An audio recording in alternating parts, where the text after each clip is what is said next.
할 줄로 믿습니다. 오늘 세 번째, 안디옥 교회가 교회다운 교회의 모습을 갖추고 있는데 그 모습은 어떤 모습인가? 오늘 본문 속에 보면 안디옥 교회는 하나님의 은혜가 충만한 교회로서 교회다운 모습을 드러내고 있다고 본문이 우리에게 말씀해 주고 있습니다. 오늘 본문 22절과 23절에 보면 이렇게 기록하고 있습니다. 예루살렘 교회가 이 사람들의 소문을 듣고 바나바를 안디옥까지 보내니 그가 이르러 하나님의 은혜를 보고 기뻐하며 모든 사람에게 굳건한 마음으로 주와 함께 머물러 있어라 권하니 그랬습니다. 이 안디옥 교회에 예루살렘으로부터 파송을 받은 바나바가 안디옥 교회를 방문하게 되어졌는데 안디옥 교회에 와서 보니까 교회 속에 있는 모든 성도들이 하나님의 은혜로 충만한 것을 보게 되어졌다라는 말씀입니다.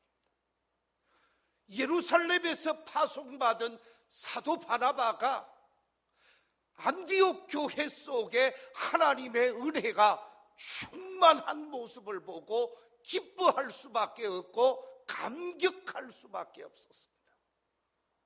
오늘 이 말씀 속에서 하나님의 은혜가 보였다고 그랬는데 이 하나님의 은혜가 무엇입니까?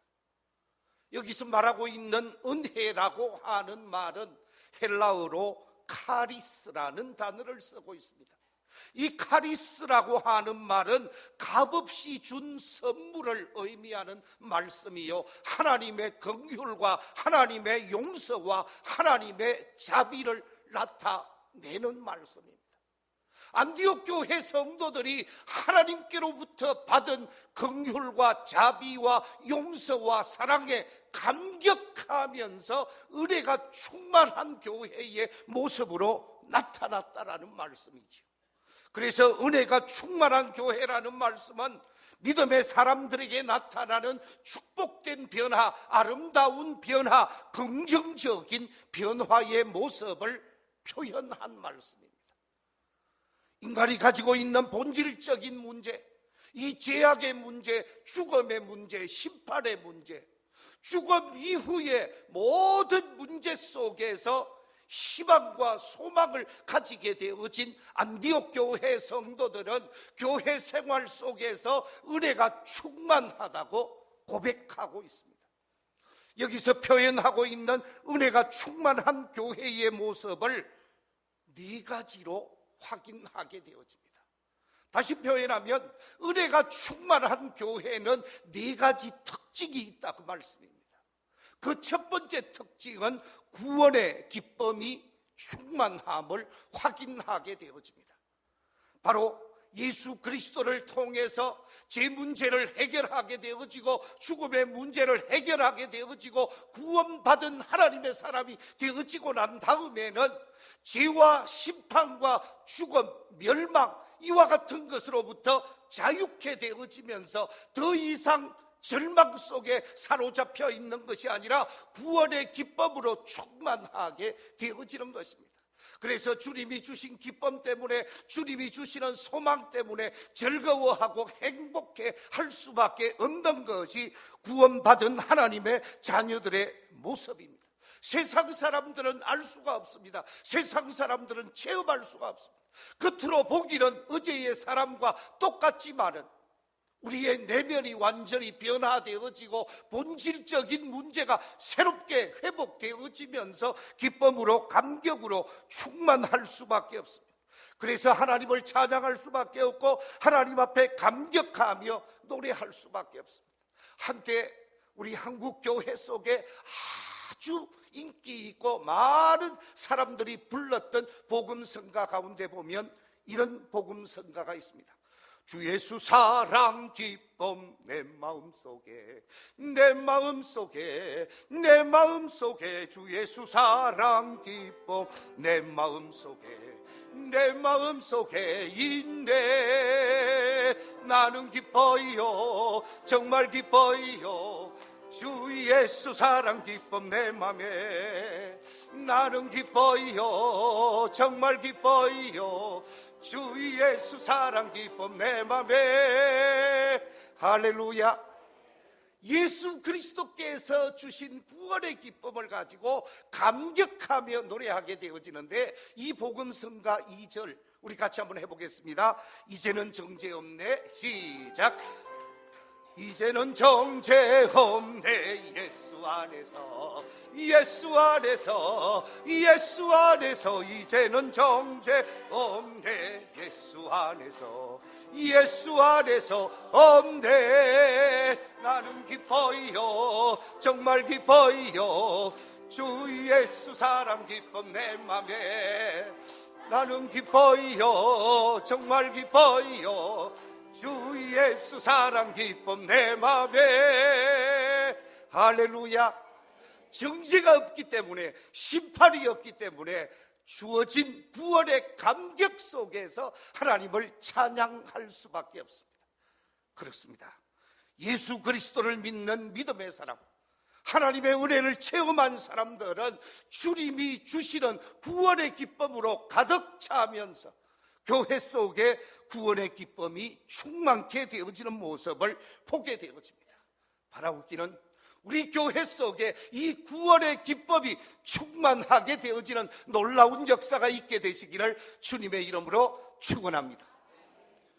하나님의 은혜가 충만한 교회 속에 나타나는 또 하나의 특징이 있는데, 그것은 다름이 아니라 많은 사람들, 교회에 출입하고 있는 모든 성도들 속에 사랑의 충만함을 경험하게 되어집니다. 내가 예수님의 사랑을 받은 사람이요, 내가 예수 그리스도의 구원을 받은 사람이요, 그 주의 사랑에 감격하면서 사랑하며 살 수밖에 없고, 함께 사랑을 나누며 살 수밖에 없습니다. 우리가 잘 아는 대로 하나님은 무엇이라? 사랑이시라고 했습니다. 요한일서 4장 16절에 보면 하나님은 사랑이시라 그랬는데, 하나님을 알고 하나님의 사랑을 내가 받았다고 생각하니까 사랑하며 살 수밖에 없습니다. 사랑의 감격 속에서 살 수밖에 없습니다.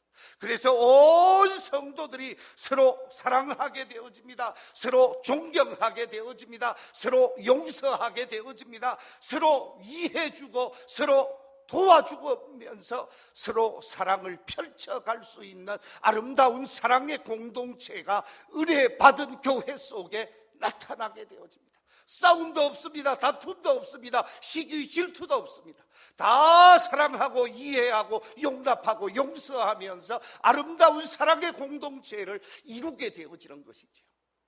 그래서 사도 요한은 요한일서 4장 20절에서 이렇게 말씀하고 있습니다.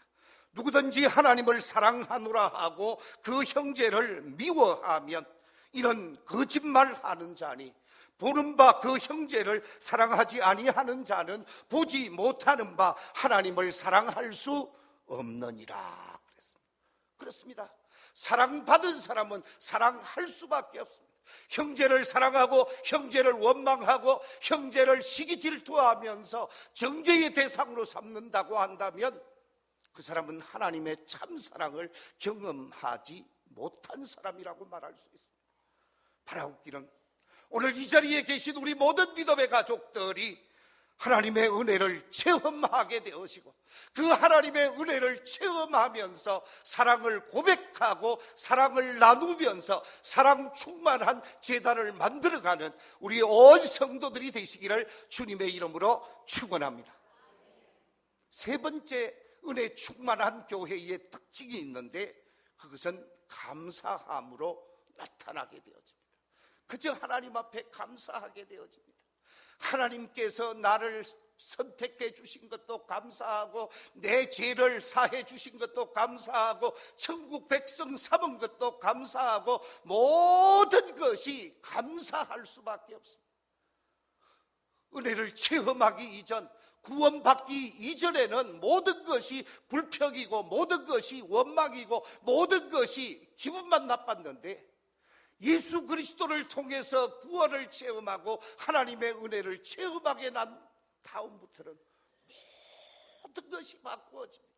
그저 감사할 수밖에 없습니다. 길거리 지나가면서 작은 나뭇잎이 흔들리는 모습을 보고 옛날에는 왜 나를 보고 기분 나쁘게 흔드냐고 그러는데 지금 보면 그 나뭇잎이 나를 환영해주고 나를 즐거워해주고 나를 맞이해주는 것처럼 보여진다니까요. 모든 부분에 감사할 수밖에 없습니다. 사도 바울은 우리에게 그렇게 말하고 있습니다. 데살로니가전서 5장 18절에 보면 범사에 감사하라. 이런 그리스도 예수 안에서 너희를 향하신 하나님의 무엇이라 뜻이니라 그랬는데 범사에 감사하면서 삶을 사는 사람, 그 사람이 은혜 받은 사람이요 은혜 충만한 성도들의 모습이라는 말씀입니다. 우리 교회에 속한 모든 성도들이 은혜 충만함으로 하나님께 감사하는 성도들이 되시기를 주님의 이름으로 축원합니다. 부모님께 감사하는 성도들이 되시기를 주의 이름으로 축원합니다. 나라에 감사하는 성도들이 되시기를 주의 이름으로 축원합니다. 범사가 감사로 화답하는 감사 충만의 역사가 나타나게 되어집니다. 이처럼 구원의 기법이 충만하고 사랑으로 충만하고 감사로 충만한 사람들에게 나타나는 또 하나의 특징이 있는데 그것은 제가 사명을 감당하겠습니다. 제가 그 일을 감당하겠습니다. 제가 그 일은 할 수 있습니다. 그러면서 사명자들이 나타나게 돼요. 찬양 속에 사명자들이 나타납니다. 헌신 속에 사명자들이 나타납니다. 기도 속에 사명자들이 나타납니다. 각기 받은 은사, 각기 받은 재능을 가지고 하나님 앞에 사명자로 불릴 듯 일어나면서 사명을 감당하는 교회, 그 교회가 바로 은혜 충만한 교회의 모습입니다. 그런데 은혜 받지 못한 교회, 끊임없이 분쟁하고 싸우는 교회 속에서는 사명자가 나올 수가 없어요. 사명자가 아니라 문제점만 나타내게 되어집니다. 우리 교회, 이 자리에 참여한 우리 온 성도들은 은혜 충만한 성도들이 되시고 내게 주신 귀한 재능으로 하나님의 교회를 섬기고 지역사회를 섬기고 이 나라 이민족을 섬겨가면서 사명자로 주의 일을 감당해 갈 수 있는 복 있는 모습이 우리 모두에게 있어야 할 줄로 믿습니다. 바로 안디옥 교회가 이처럼 은혜가 충만한 교회의 모습을 보이면서 교회다운 교회의 모습을 드러내고 그 모습을 보고 바나바가 기뻐했다고 말하고 있습니다. 우리 교회에 이런 모습, 이런 기쁨으로 충만케 되시기를 주님의 이름으로 축원합니다. 네 번째, 안디옥 교회의 교회다운 교회의 모습은 어떤 모습인가? 오늘 본문에 의하면 이웃의 아픔에 동참하는 교회의 모습을 통해서 교회다운 교회의 모습을 보여주고 있음을 발견할 수가 있습니다. 오늘 본문 27절 이하 30절에 보면 안디옥 교회의 새로운 소식이 전해지게 되어집니다. 어떤 소식이냐? 안디옥 교회는 어려움 없이 교회가 든든하게 써가고 있는데 자신들을 지원해 준 교회, 자신들을 후원해 준 교회, 지도자 바나바를 파송해서 안디옥 교회를 교회되게 한 예루살렘 교회와 예루살렘 지역에 있는 유다 지역의 온 형제들이 어려움을 당하고 있다 하는 소식을 접하게 되어집니다. 이 소식을 접하게 되어진 안디옥 교회 성도들이 어떤 마음 자세를 가지고 실행에 옮기는가? 자, 여러분 오늘 본문 29절 30절 말씀 우리 같이 한번 읽어보겠습니다. 29절과 30절 시작. 제자들이 각각 그 힘대로 유대에 사는 형제들에게 부조를 보내기로 작정하고 이를 실행하여 바나바와 사울의 손으로 장로들에게 보내니라.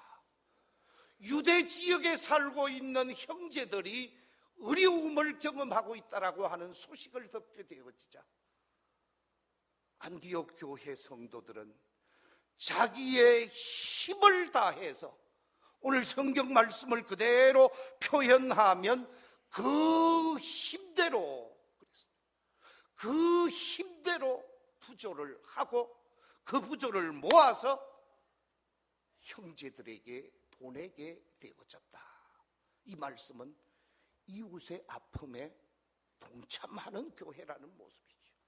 이웃의 고통에 동참하고 이웃의 아픔에 동참하고 이웃의 불행에 함께 참여해서 불행을 제거하도록 하는 아름다운 교회의 모습이 바로 오늘 본문 속에 나타나고 있습니다.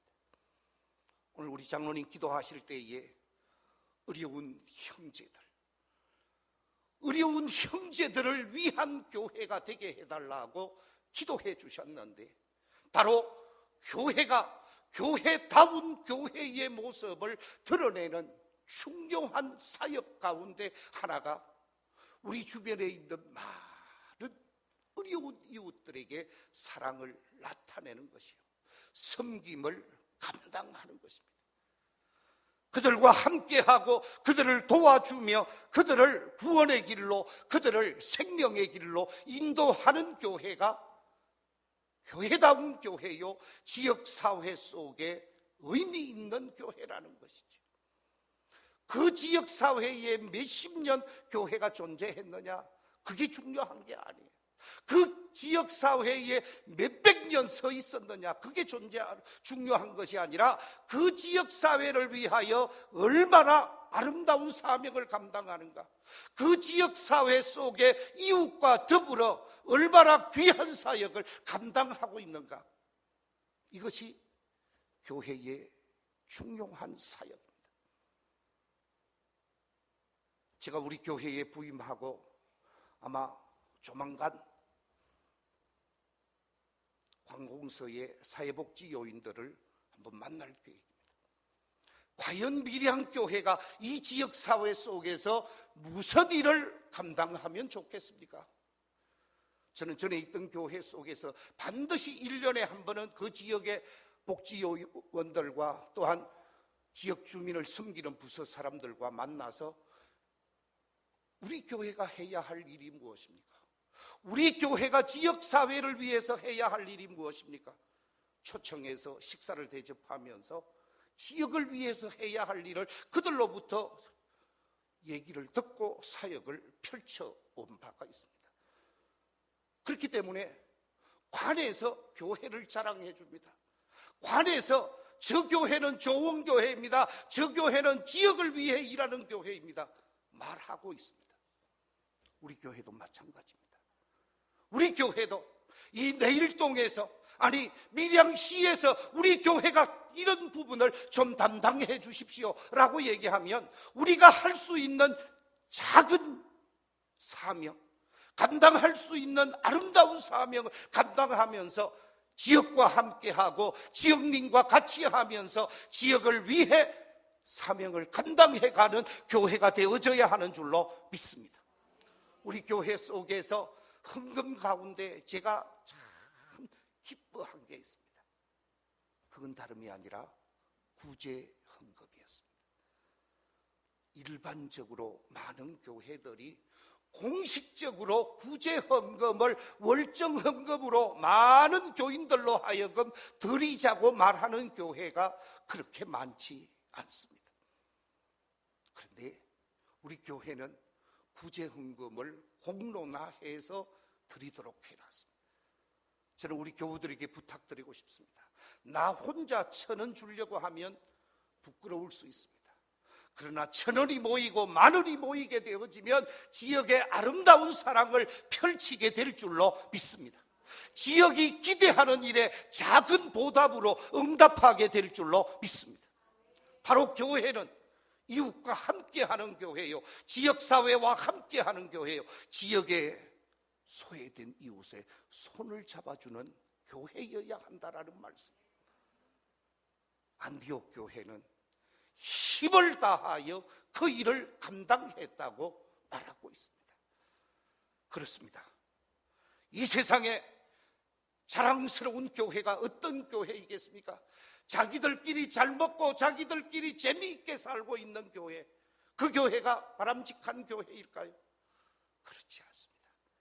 우리 주님은 우리를 향하여 분명하게 말씀하고 있습니다. 마태복음 5장 14절 15절에 보면 너희는 세상의 빛이라. 산 위에 있는 동네가 숨겨지지 못할 것이요, 사람이 등불을 켜서 말 아래 두지 아니하고 등경 위에 두나니 이러므로 집안 모든 사람에게 빛이 너니라.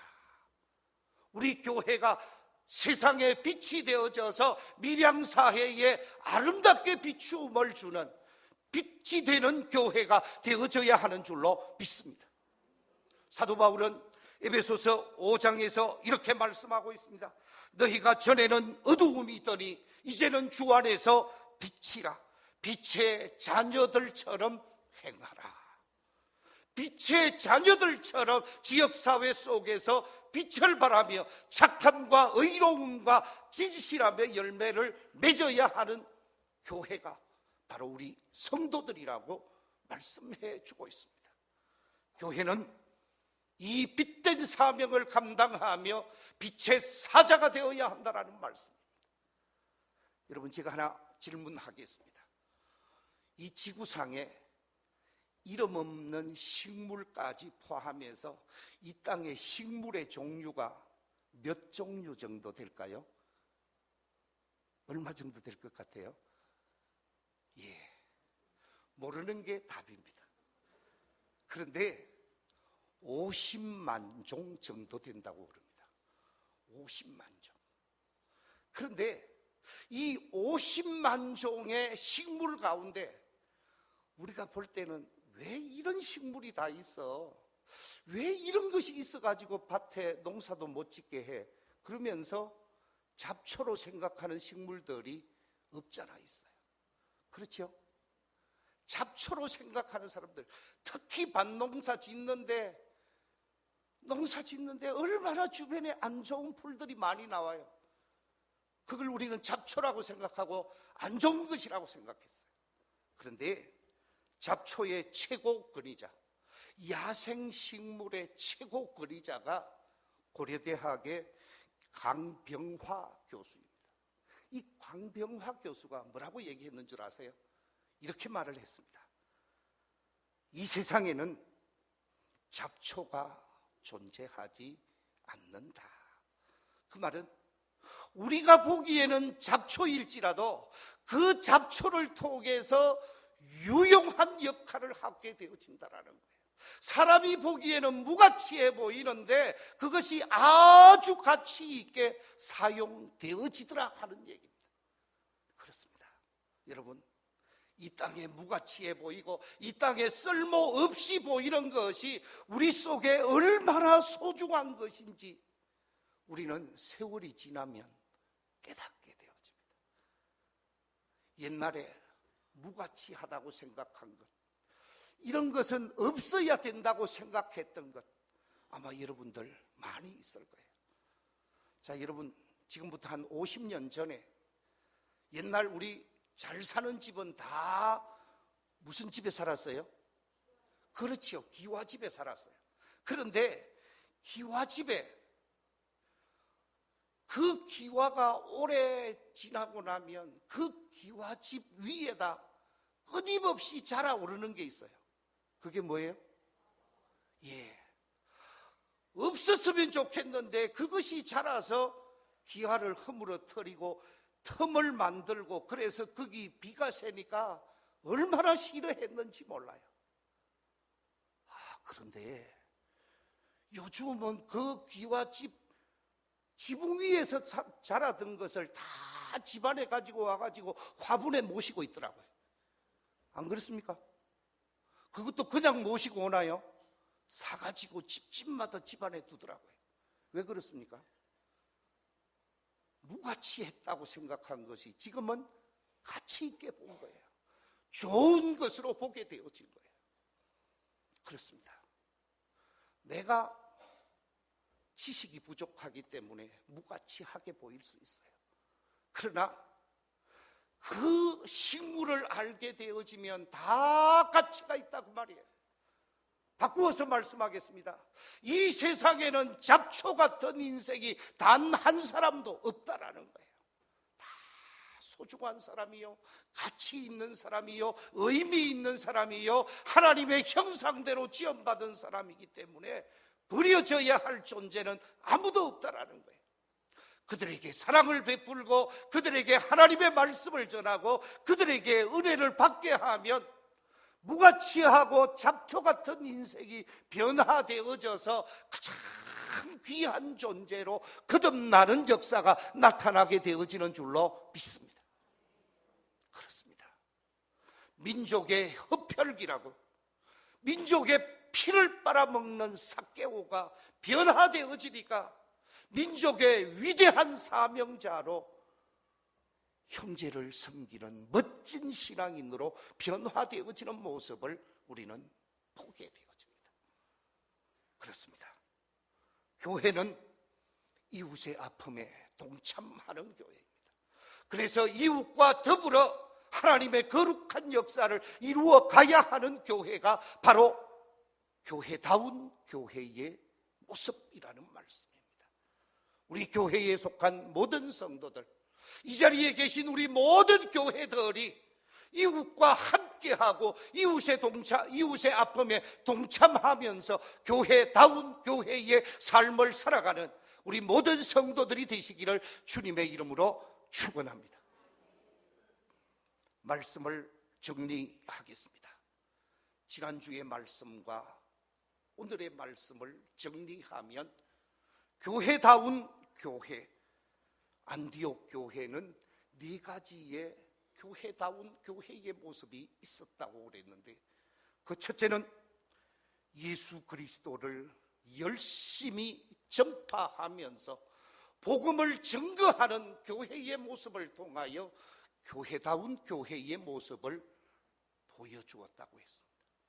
두 번째는 하나님의 말씀이 교회 안에서 잘 가르쳐지고, 그래서 온 성도들이 말씀의 사람이 되어지면서 교회다운 교회의 모습을 회복했다고 했습니다.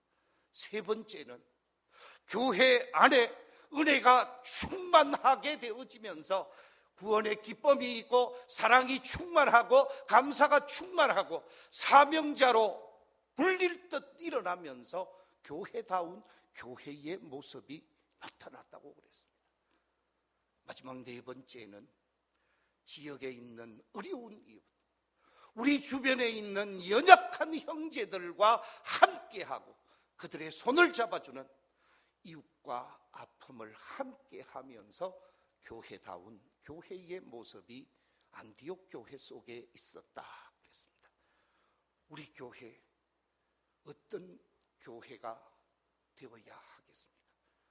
내적으로는 하나님의 은혜가 충만한 교회, 그리고 하나님의 말씀 교육이 잘 이루어져서 말씀의 사람들이 되어지고, 외적으로는 주의 복음을 증거하고 주의 사랑을 이웃과 함께 하면서 지역사회 속에 선한 영향력을 끼치는 교회다운 교회가 되어져야 할 줄로 믿습니다. 그래서 밀양을 살려내고 밀양 속에 하나님의 영광을 드러내는 복된 교회로서 사명을 잘 감당할 수 있는 우리 밀양교회야말로 교회다운 교회라고 세상 사람들이 말할 수 있는 아름다운 교회를 세워가는 우리 모든 재직들, 모든 성도들이 되시기를 주님의 이름으로 축원합니다. 기도하겠습니다.